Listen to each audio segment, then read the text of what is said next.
Hi everyone, this is Alex with TruVapeReviews. Today I'll be talking about the Aspire Nautilus tank, its pros and cons, and a couple of tips for beginners. The first thing I'm going to talk about with this tank is its vapor output. I find for a regular tank and not a crazy RTDA or a rebuildable dripping atomizer or anything like that, now, it's definitely not a cloud-chasing tank. You don't get those big plumes that you might expect with a RDA, but it's certainly enough for a beginner or someone who's really more flavor-centric than cloud chaser. Brings me to my next point. The flavor on this tank is awesome in my opinion.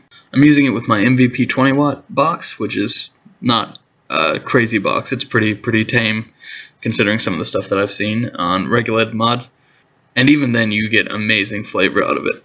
I'm dripping vintage e-liquids The Dreamer today, and you really get the notes of apricot and pineapple out of it when using this tank. It's definitely a good flavor out of it. Now I'm going to talk about some cons to the Aspire Nautilus tank. First things first is, this thing is a pain in the ass to clean. There's really no other way of putting it. If you get a bad flavor in your tank, you're going to have to clean the whole thing head to toe and replace the coil. Which probably isn't a big deal for most people, but for beginners could be very alienating.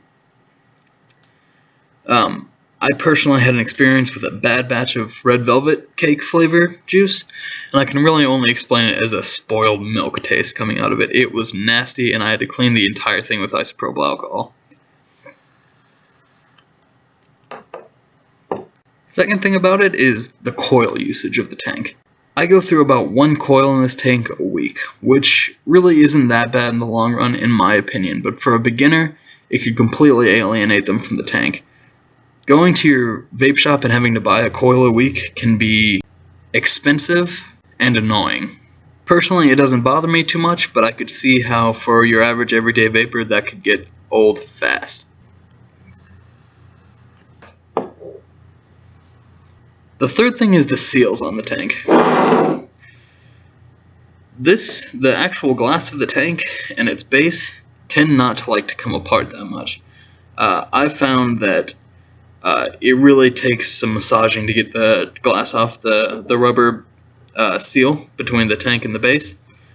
I have to use rubber pot holders to get it apart most of the time, which is good theoretically because it's a good seal, but on the other hand it makes it quite difficult to refill.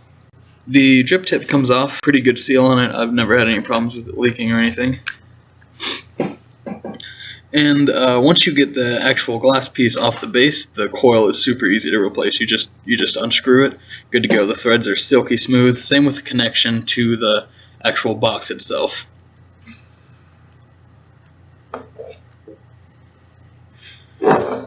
One more thing I'd like to talk about with this tank is dry hits.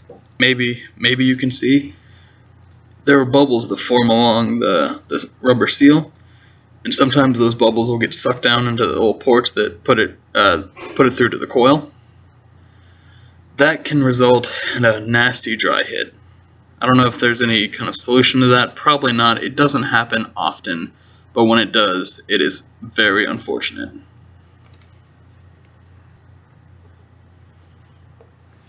So yeah, all in all, that's the deal with the Aspire Nautilus. If you have any other products you'd like a quick overview on, or an in-depth review, leave it in the comments section and I'll try to get to it. Thanks for watching TruVapeReviews. Keep blowing clouds.